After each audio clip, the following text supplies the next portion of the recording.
Ce journal vous est offert par CET Congo, Société d'ingénierie civile.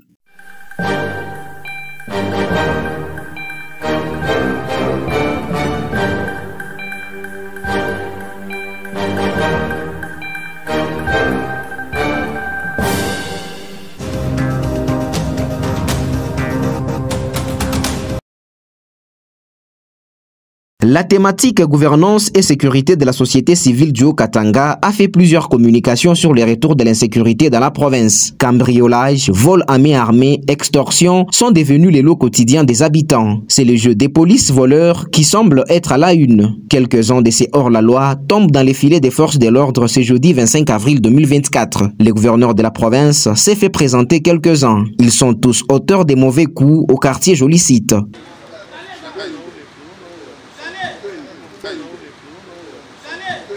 La semaine dernière, d'autres encore plus nombreux lui ont été présentés. C'était en date du 17 avril 2024. Il est auteur de plusieurs forfaits. Il s'agit de l'honorable député de Tanganyika, Sangwa Bastak. Quand ils se sont introduits chez lui, l'honorable a résisté. On lui a administré des coups de machette, acheminé à la clinique universitaire. Il a trouvé la mort. Ces bandits touchent toutes les grandes villes de la province. À Kasumbalesa, ce sont tous des jeunes qui ont été appréhendés par la police. Chose étonnante, il y a parmi eux des récidivistes et des repris de la justice. Le maire de la ville veut que cette fois-ci, la justice dise les bons droits. Ces voleurs armés lui ont été présentés ce 15 avril 2024. La police ici mérite d'être encouragée et félicitée. Et donc, njia yenu ni njia ya kwenda ku jugement. Tutamipeleka mbele ya juge wenu naturel na tutaifuatilia. Kama unaona sema banamipeleka munakata milomo munarudia ya hii tu.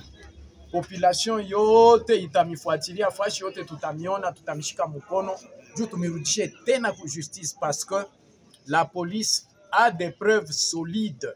La plupart des bandits présentés l'ont déjà été plusieurs fois. La population est étonnée de les voir toujours en liberté.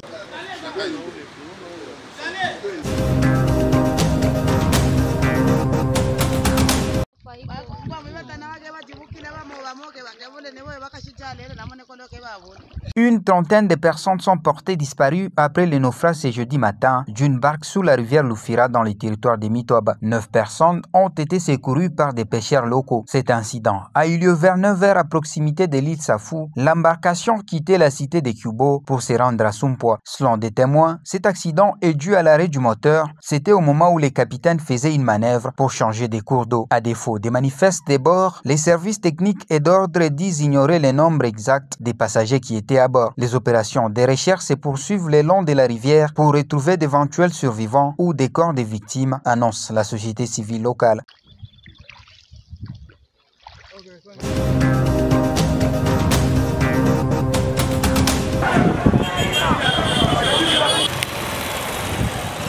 La circulation a repris normalement sur la nationale numéro 5 ce vendredi. Cette route a été barricadée ce jeudi aux petites heures du matin, sur le tronçon compris entre les postes de péage de Kasangiri et les villages Malamboué. Les conducteurs de moyens et poids lourds transportant du sable, des moellons, des caillasses et des graviers étaient en colère. Ils se disent contre l'installation d'un pont bascule à ce niveau. Cela est synonyme pour eux de création d'une nouvelle taxe. Jean Kassongo est l'un des conducteurs.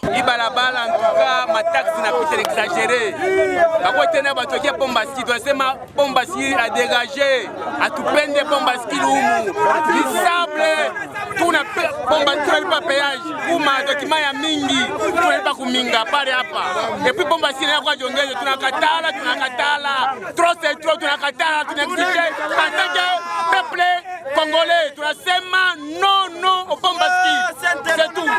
Il dénonce aussi la différence des taxes sur la nationale numéro 1 incluant à la route Kasumbalesa et la numéro 5 incluant à la route Kasenga où eux exercent. Sam Goyi est notre conducteur, se plaint. Péage au Kasumbalesa ni 12 500. Oh, akuikalake Bombaski la ipitake. Ukushia tukunalipa $100.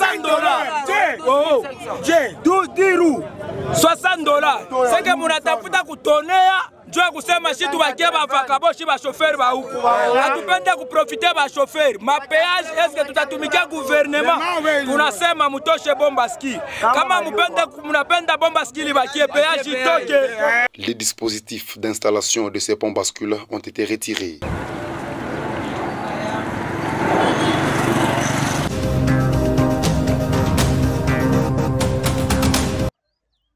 Les habitants du quartier Joseph Kabila dans la commune annexe se plaignent des hautes herbes visibles tout au long de la servitude des pylônes haute tension de la Société nationale d'électricité. Séraphin Kyungu craint que ces herbes occasionnent l'insécurité dans les prochains jours.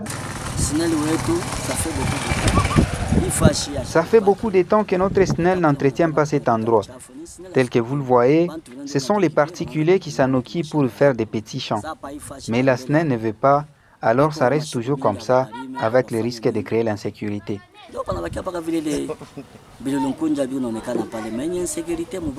Emmanuel Kalonji demande à la SNEL de prendre ses responsabilités.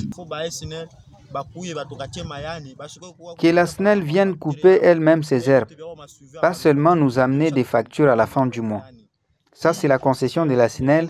Si on veut y planter même un petit kiosque, elle refuse, mais elle ne veut pas débroussailler.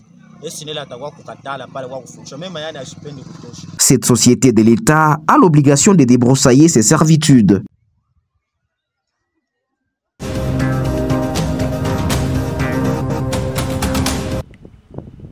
Le gouvernement provincial du Haut-Katanga a repris ses travaux de construction et de réhabilitation des routes à Lubumbashi, surtout dans les centres-villes. Ceux qui sont en périphérie aimeraient bien voir les engins de génie civil travailler aussi dans leur quartier. C'est le cas de ceux de l'avenue Mukunto au quartier Joseph Kabila. Kalonji Kalo, qui y habite, demande aux autorités d'asphalter cette rue.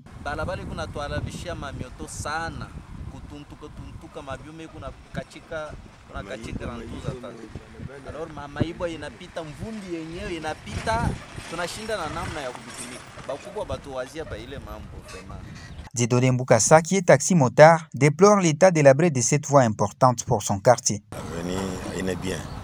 Il faut baitengeneze après mvumbi inapita. Depuis barisema batatengeneza tena leo balifanya hivi kama njimu mvumbi inapita abawe nataka buli. Le quartier Joseph Kabila était censé être un modèle de lotissement avec tous les services publics. Il n'en est rien jusqu'à ces jours.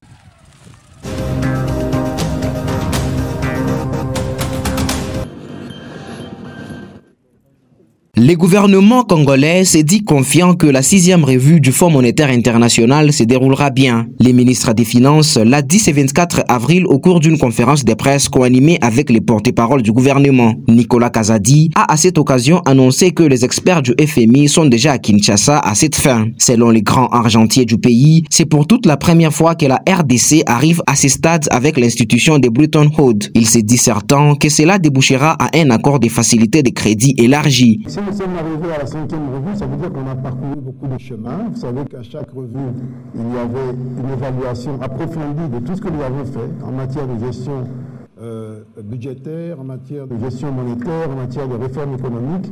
Et nous avons pu passer toutes ces étapes, ce qui est une première parce qu'on n'avait jamais été fait. Et lorsqu'il nous donne, il approuve une revue, ça veut dire que nous évoluons dans la bonne direction globalement. Nous sommes arrivés pour la première fois de notre histoire à dépasser la 5e revue. C'est très symbolique de conclure un programme parce que nous sommes dans un monde qui est un peu globalisé et donc toute l'attention du monde économique mondial est sur les pays qui performent. Et l'un des éléments, c'est de savoir quels sont les rapports avec l'institution à qui nous avons confié le rôle de gendarme financier. La RDC est en programme avec le FMI depuis le mois de juillet 2023. Il s'est terminé le 31 décembre de la même année. Ces contrôles visent à savoir si la RDC a réalisé des progrès depuis. À la question de savoir pourquoi les Congolais ne ressentent pas ces progrès dans leur vécu quotidien, Nicolas Kazadi affirme que c'est à cause des efforts de la guerre. Il aurait fallu que cela se traduise par un effort de limitation des dépenses dans d'autres secteurs. C'est normal. Quand on est en situation de guerre, on serre la ceinture. Quand on est dans une situation particulière, on doit serrer la ceinture. Et ça n'a pas été suffisamment reflété au dernier trimestre, au dernier semestre, pour deux raisons. Nous avions le défi électoral et nous avions le défi sécuritaire. Et donc, nous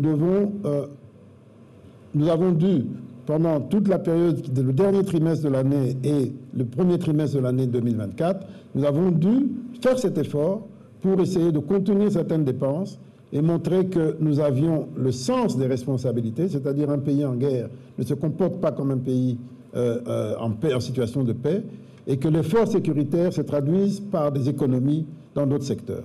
Une revue financière du Fonds monétaire international est une évaluation ponctuelle des progrès réalisés ou non par un pays en programme avec cette institution de Bretton Woods.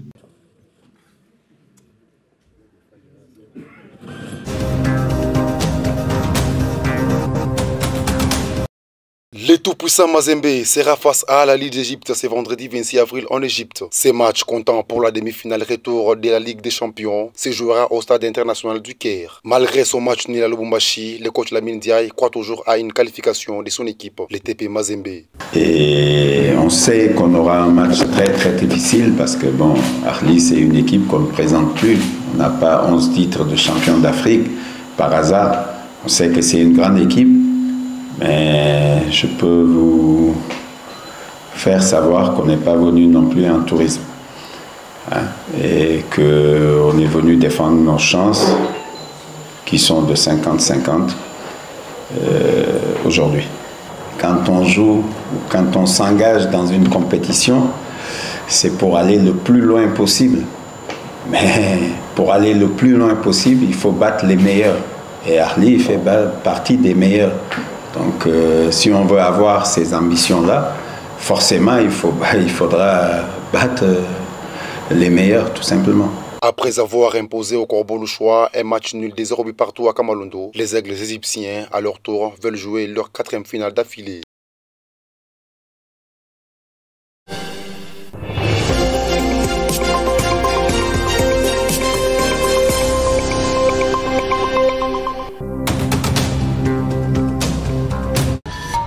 Ce journal vous est offert par 7 Congo, Société d'ingénierie civile.